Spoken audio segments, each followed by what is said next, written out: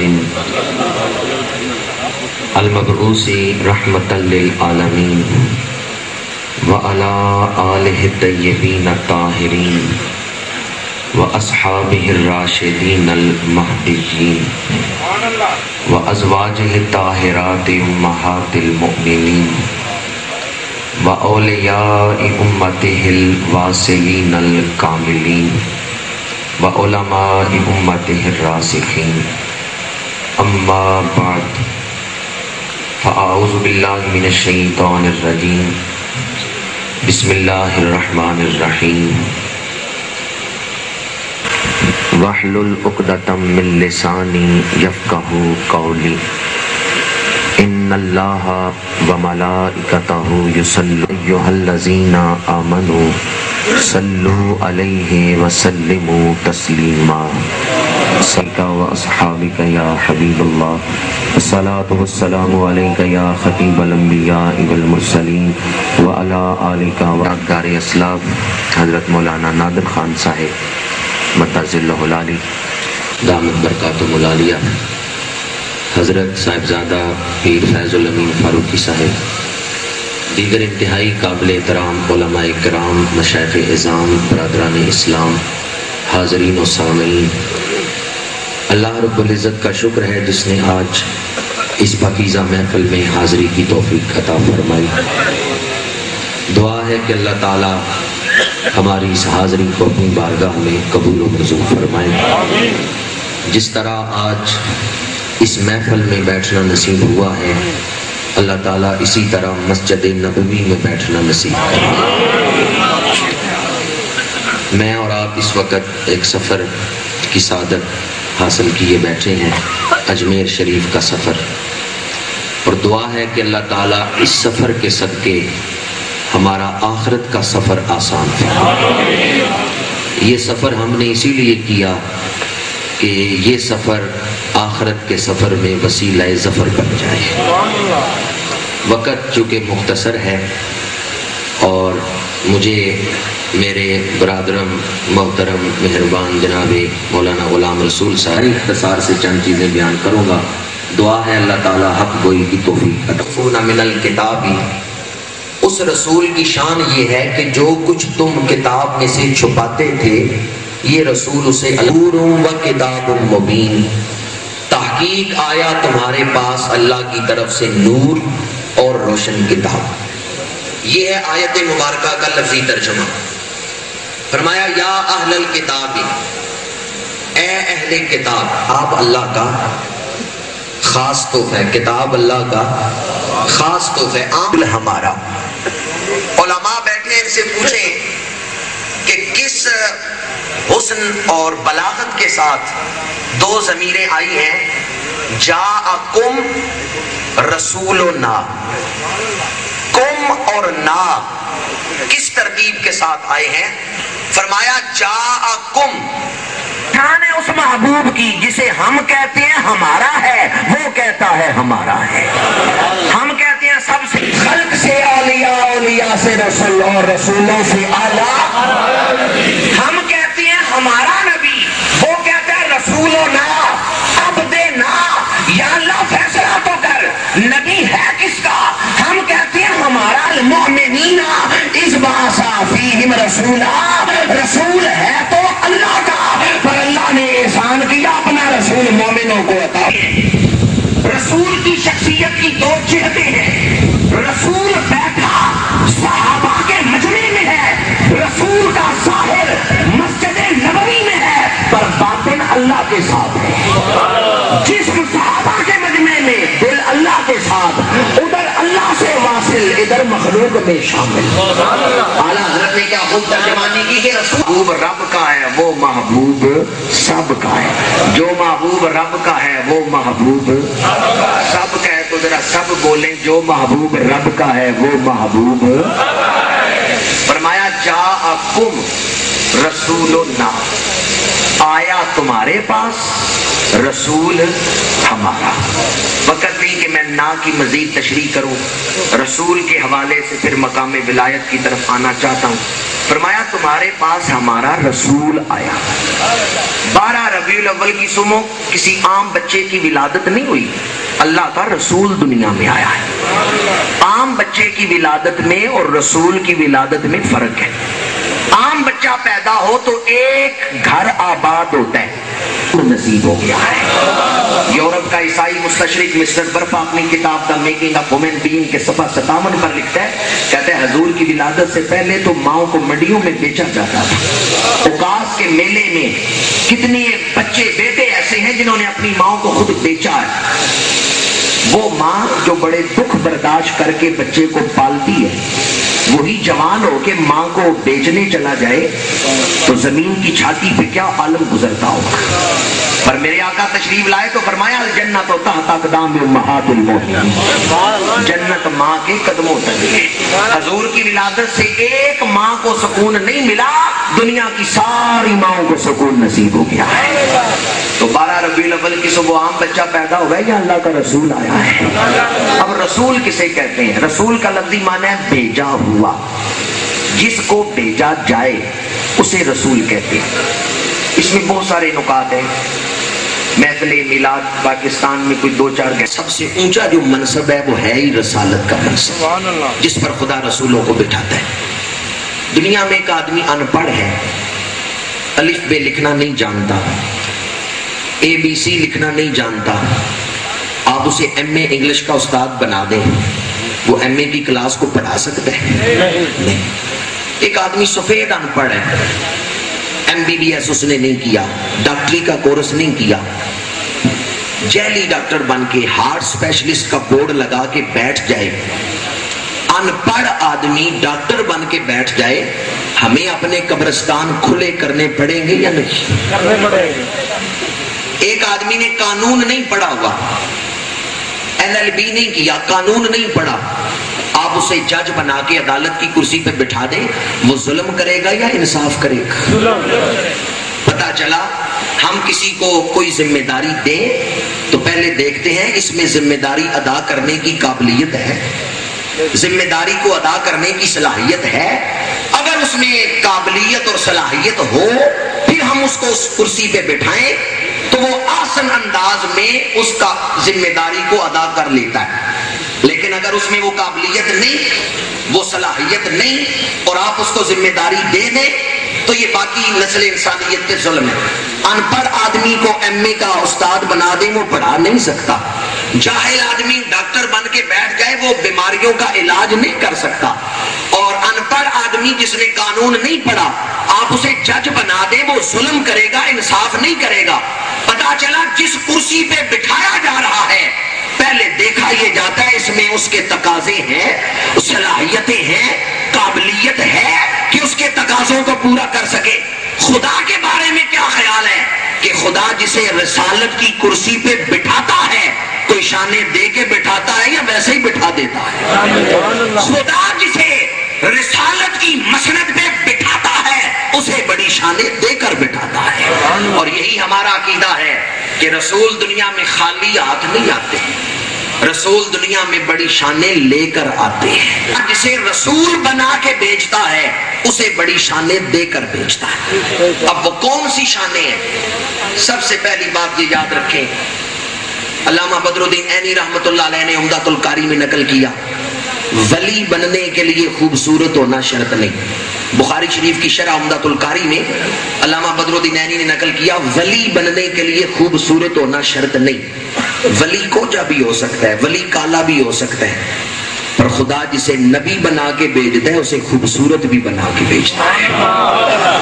جتنے نبی آئے ہیں سارے خوبصورت آئے ہیں۔ جن کا سردار ہوگا یا نہیں ہوگا؟ 600 سال ہو گئے اللہ نے حضرت عیسیٰ کو آسمانوں پہ اٹھا لیا ہے، اب لوگ خدا کو مانتے نہیں۔ ایک رسول نے آ کے خدا کو منوانا ہے، رسول نے آ کے خدا منوانا ہے، تو جس نے خدا منوانا ہے خدا نے اس کو کتنا حسن دے کے بھیجا ہوگا۔ امام عبد الوہاب شعرانی فرماتے ہیں خدا نے حضور کو بھیجا تو جب وجود بنایا تو فرمایا کن ہا یا عبد اللہ صورتن یتجملو بجمال اللہ، اے پیارے مصطفیٰ ایسی صورت بن جاؤ کہ لوگ دیکھتے تجھے جائیں مانتے مجھے جائیں۔ اسی لیے گولڑے کے تاجدار نے کہا دسے صورت راہ بے صورت دا، توبہ راہ کے عین حقیقت دا، پر کم نہیں بے سوجت دا، کوئی ورلیاں موتی لے دریا۔ جتنے رسول آئے سارے خوبصورت آئے، پر جو رسولوں کا سردار ہے وہ حسن کا بھی سردار ہے۔ سورہ مائدہ کی آیت نمبر 15 میں بھی حضور کے علم کا ذکر فرمایا جاءکم رسولنا یبین لکم کثیرا مما کنتم تخفون من الکتاب، اے یہودیو تم تورات میں سے جن مضامین کو چھپاتے تھے اللہ کا وہ رسول آیا جو ان مضامین کو بیان کرتا ہے۔ اب قرآن کے الفاظ قابل غور ہیں، یہودی چھپاتے ہیں نبی بیان کرتا ہے، یہودی چھپاتے ہیں نبی بیان کرتا ہے، تو جو چھپی ہوئی چیزوں کو بیان کرے وہ غیب کا علم رکھتا ہے یا نہیں رکھتا؟ تم تخفون من الکتاب، تم چھپاتے تھے نبی بیان کرتا ہے، پتا چلا جو چھپی ہوئی چیزوں کو بیان کرے وہ غیب کا علم رکھتا ہے۔ تیسری شان، خدا جسے رسول بنا کے بھیجتا ہے ایسی نشانیاں دے کے بھیجتا ہے کہ دیکھنے والے کو پتا چل جاتا ہے یہ کس کا بھیجا ہوا ہے۔ کیونکہ رسول کا معنی ہے بھیجا ہوا، تو خدا رسول کو ایسی نشانیاں دے کے بھیجتا ہے کہ جو رسول کو دیکھے اسے پتا چل جاتا ہے بھیجنے والا کون ہے۔ مثلا حضرت صالح علیہ السلام کے پاس قوم آئی، حضرت صالح نے فرمایا میں اللہ کا رسول ہوں مجھے رسول مانو، انہوں نے کہا ہماری ایک شرط ہے وہ پوری کر دیں پھر مانیں گے۔ پوچھا کون سی شرط ہے؟ انہوں نے کہا یہ پہاڑ ہے اس کے اندر سے زندہ اونٹنی نکال کے دکھائیں۔ کبھی پہاڑ کے اندر سے بھی جانور پیدا ہوئے ہیں، اور اونٹنی اور جوان اونٹنی پہاڑ کے اندر سے پیدا نہیں ہو سکتی۔ اس زمانے کے جو بڑے زیرک دانا اگر سے جوان اونٹنی نہیں نکال سکے گا لاجواب ہو جائے گا اور روز روز کی تبلیغ ختم ہو جائے گی، ہماری جان چھوٹ جائے گی۔ پر جب قوم نے کہا اس پہاڑ کے اندر سے اونٹنی نکال کے دکھائیں، اب نبی کی شان کیا ہے؟ نبی نے یہ نہیں کہا کہ میں نکال نہیں سکتا، نبی آگے بڑھا، پہاڑ پہ عصا مارا اور عرض کیا ہے مجھے نبی بنا کے بھیجنے والے میری سچائی کو ظاہر کر دے۔ پہاڑ پہ عصا مارا، چٹان پھٹ گئی اور زندہ جوان اونٹنی باہر نکل آئی۔ قوم اپنی انگلیاں دانتوں ملاحظہ ہوشیار ذل سبحانی آ رہے ہیں۔ اب جو بادشاہ کی سواری کی آگے ہوکا دے رہا ہے وہ مردے زندہ کر لیتا ہے، تو آنے والے بادشاہ کی شان کیا ہوگی؟ مبشرن، میں تو خوشخبری دینے آیا۔ اگر مبشر کی شان اتنی ہے تو جس کی بشارت دے رہا ہے اس کی شان کتنی ہوگی؟ خلق سے اولیاء، اولیاء سے رسول، اور رسولوں سے اعلیٰ، سارے نہیں بولے، اور رسولوں سے اعلیٰ۔ ہر نبی بڑی شان لے کے آیا، پر جو کمالات حضور لے کے آئے ہیں کوئی اور نبی بھی نہیں لے کے آیا۔ حضرت سلیمان تخت پہ بیٹھے اڑ رہے ہیں، مکہ المکرمہ کی وادی آئی، حضرت سلیمان نے تخت نیچے اتار دیا، پیدل چل کے مکے کی وادی کو پار کیا۔ جو ملتزم سے مقام ابراہیم تک انہوں نے 70 نبیوں کی قبروں کا ذکر کیا، کہتے ہیں پر ان نبیوں کی ولادت مکے میں نہیں ہوئی، کسی کی ولادت عراق میں، کسی کی مصر میں، کسی کی شام میں، پر قبریں مکے میں۔ ملا علی قاری کہتے ہیں وجہ یہ تھی خدا نے ان نبیوں کو بتایا تھا میرے محبوب کی ولادت مکے میں ہوگی، اور وہ نے خدا بندی سے ہجرت کر کے مکے میں ہی آگے تاکہ ہم اس شہر میں رہیں جس میں محبوب کا کے پاس سے گزرے گا ہمارے اوپر اللہ کی خاص رحمتیں نازل ہوگی۔ نبی یوں بھی بخشے ہوئے ہیں، ہما وقت ان پر اللہ کی رحمتوں کا نزول ہے، پر وہ نسبت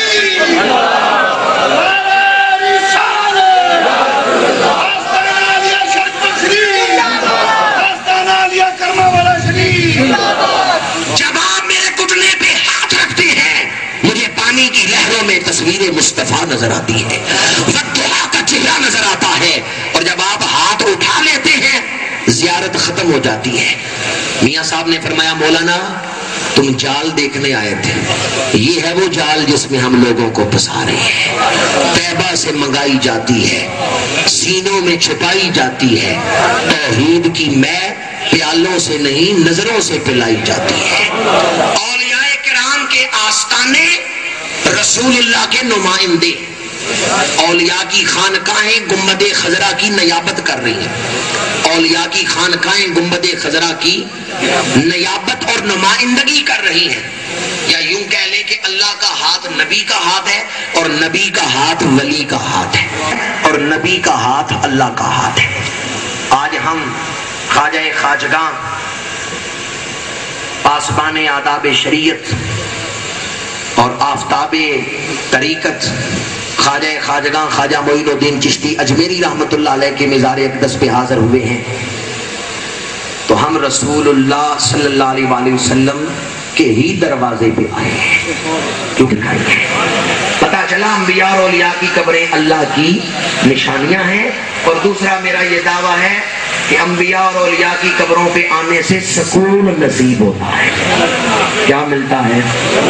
اور اس کی دلیل بھی میں قرآن سے دے رہا ہوں۔ قال لهم نبيهم ان آیۃ ملکہ ان یاتیکم التابوت فیہ سکینۃ من ربکم، ان کے نبی نے ان سے فرمایا کہ اس بادشاہی کی تمہارے پاس ایک دلیل یہ ہے کہ صندوق تمہارے پاس آئے گا، سورہ بقرہ کی آیت ہے، ایک صندوق تمہارے پاس آئے گا فیہ سکینۃ من ربکم، جس صندوق میں تمہارے رب کی طرف سے سکون ہے۔ صندوق میں کیا ہے؟ قرآن مجید سمجھا رہا ہوں، فیہ سکینۃ من ربکم، اس صندوق میں کیا ہے؟ سکون۔ جو سکون کا لفظ بولے یا اللہ خواجہ خواجگاں کی عبادت اور ریاضت کا صدقہ اسے بھی سکون عطا فرما۔ قرآن کیا کہہ رہا ہے؟ اس صندوق میں، مفسرین سے پوچھیں اس صندوق میں کیا تھا؟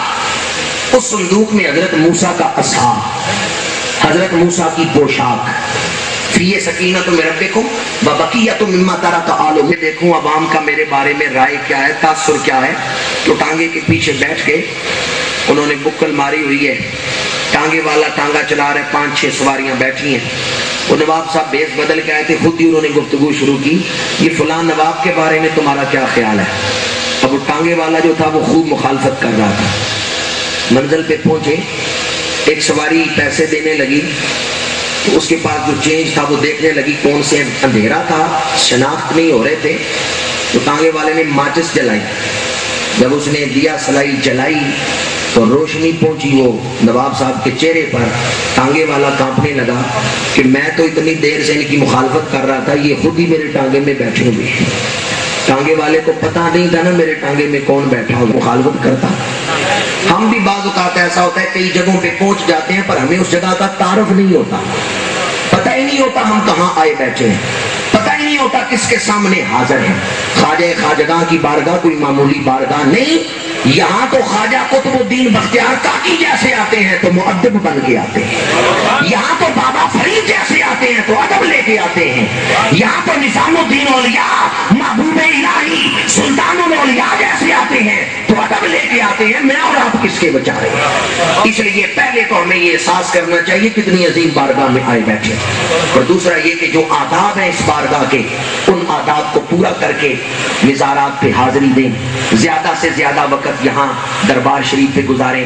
اور میرا ایک جملہ یاد رکھیں، ہم سیاح بن کے نہیں آئے، ہم زائر بن کے آئے۔ سیاح میں اور زائر میں فرق ہوتا ہے۔ سیاح ہوتا ہے عمارتیں دیکھنے کے لیے آتا ہے، منظر دیکھنے کے لیے آتا ہے، خریداریاں کرنے کے لیے آتا ہے، وہ سیاح ہوتا ہے۔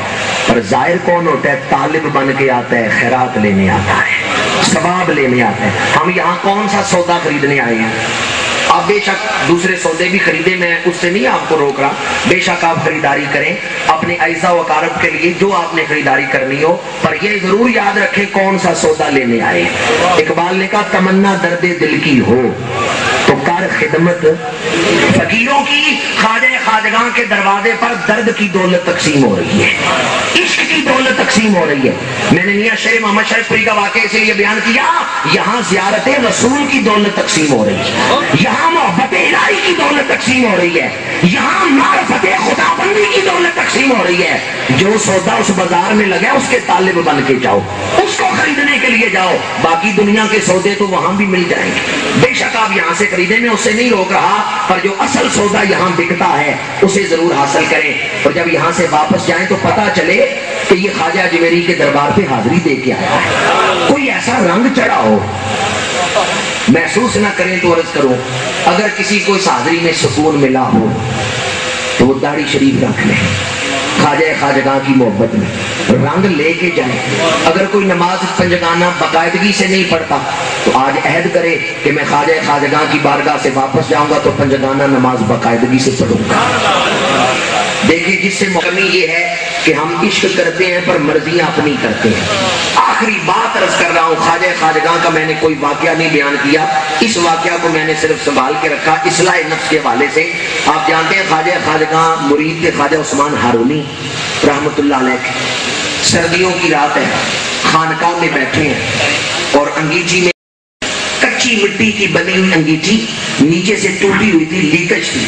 جب خواجہ صاحب نے سر پہ تیزی سے اسے رکھا 2-3 انگارے آپ کے سر پہ گرے, ٹوپی کا کپڑا جل گیا, بال جلے اور اس کی تپش جلد کو پہنچی, پر آپ مرشد کے پیچھے چل رہے ہیں. خواجہ عثمان ہارونی نے مڑ کے دیکھا, فرمایا معین الدین انگیٹھی اتار دو, تمہارا سر جل رہا ہے. معین الدین انگیٹھی اتار دو, تیرا سر جل رہا ہے. خواجہ معین الدین نے عرض کیا حضور کیا فرمایا ہے؟ فرمایا تیرا سر جل رہا ہے. عرض کیا اتنا عرصہ ہو گیا بیعت کیے ہوئے, یہ سر اب بھی میرا ہی ہے.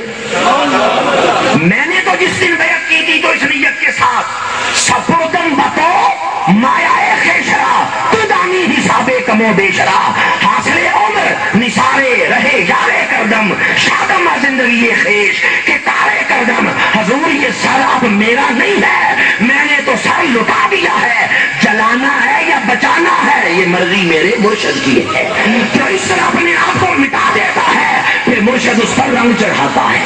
اس لیے خواجہ غلام فرید نے کہا روہی دے کنڈے بیریاں آقا معاف کریں گلہ میریاں, میں تیریاں میں تیریاں. کوئی ہے جو آج یہ عہد کر لے اپنے مرشد کے ساتھ, میں تیریاں. روہی دے کنڈے بیریاں آقا معاف کریں گلہ میریاں, میں. ایک محبوبیانہ محبوب کے دروازے پہ دستک دی, محبوب نے پوچھا کون ہو؟ اس نے کہا میں. محبوب نے کہا دروازہ نہیں کھلے گا. اس نے کہا کیوں؟ محبوب نے کہا تیرے اندر میں, جس میں میں ہو وہ عاشق. واپس آ گیا, سوچنے لگا اب کیا جواب دوں کہ دروازہ کھلے. دوبارہ گیا, دستک دی, محبوب نے پوچھا کون ہو؟ اس نے کہا تیرا عاشق, تیرا عاشق. محبوب نے کہا یہ کون ہے جو کہہ رہا ہے تیرا عاشق؟ اس نے کہا میں کہہ رہا ہوں. محبوب نے کہا بھی تیرے اندر میں موجود ہے. واپس آ گیا, سوچنے لگا جواب کیا دوں جو دروازہ کھلے. بڑا پریشان, کوئی جواب نہیں سمجھ آ رہا. اسے مرشد مل گیا کوئی پیر بلے شاہ قصوری جیسا. انہوں نے کہا جا مرشد کا دروازہ کھٹکھٹا. مرشد پوچھے کون ہو؟ مرشد پوچھے کون ہو تو جواب یہ دینا اندر تو میں باہر تو میں تنو سب تو باغ پچھانا, میں نہیں تو میں تو بھی تو میں. اتھے بلا ہے کون جب سے پیاسن پیت لگائی نہ بچ میں نہ رہ گئی کائی. کون کوئی نہ کون نہیں اڑیو, کون کوئی نہ کوئی جس سے نال پریت لگائی ہن ہو میں ہوئی. جس نے یہ سودا کر لیا پھر مرشد کا رنگ اس پہ چڑھ گیا. اور خواجہ عثمان ہارونی پھر اپنے اس مرشد کا ہاتھ پکڑ کے رسول اللہ کی دہلیز پہ پیش کر رہے. حضور کو سلام کہو. خواجہ معین الدین چشتی اجمیری عرض کرتے ہیں السلام علیکہ یا سید المرسلین, اے رسولوں کے سردار آپ پر سلام ہو. تو میرے نبی جواب دیتے ہیں وعلیکہ السلام یا سید الاولیاء فی الہند, اے ہند کے ولیوں کے سردار تیرے اوپر بھی سلام ہو. جسے مرتبہ ملا ہے کچھ محنت و مشقت ریاضت کر کے ملا ہے, اور آج ہم چاہتے ہیں ہمیں مشقت نہ کرنی پڑے. خواجہ معین الدین چشتی اجمیری رحمت اللہ علیہ فرماتے ہیں حرم شریف میں مجھے یہ بشارت ملی قیامت تک جو بھی تیرے سلسلے میں داخل ہوگا ہم نے اس کو بخش دیا ہے. قیامت تک جو بھی تیرے سلسلے میں داخل ہوگا ہم نے اس کو بخش دیا ہے. یہ حضرت خواجہ معین الدین چشتی اجمیری رحمۃ اللہ علیہ کے ملفوظات میں ہے اور مبشرات میں ہے. میں اور آپ خوش نصیب جو اس آستانے پہ حاضر. وقت اجازت نہیں دیتا ورنہ میں محبت کا جو تقاضا ہے, حاضری کا جو تقاضا ہے کہ واپس جائیں تو رنگ چڑھا ہوا ہو, اس کے حوالے سے گفتگو کرتا. علماء اور بزرگ تشریف فرما ہیں, انہی الفاظ پہ گفتگو کو سمیٹتا ہوں. کہ محمد سے وفا تو نے تو ہم تیرے ہیں, یہ جہاں چیز ہے کیا لوح و قلم تیرے ہیں.